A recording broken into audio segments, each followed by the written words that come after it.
ยังต้องมาเจอฝนตกหนักแล้วมันตกไม่ธรรมดาคุณผู้ชมยืนยันแบบนี้เลยว่าตกต่อเนื่อง6วัน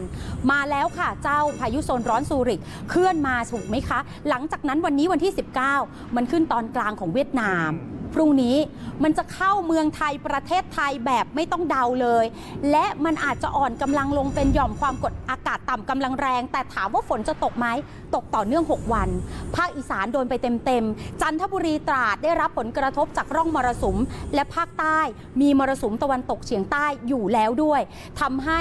บรรดาพื้นที่ต่างๆมีฝนตกหนักน้ำท่วมฉับพลันน้ำป่าไหลหลากระวังนะคะ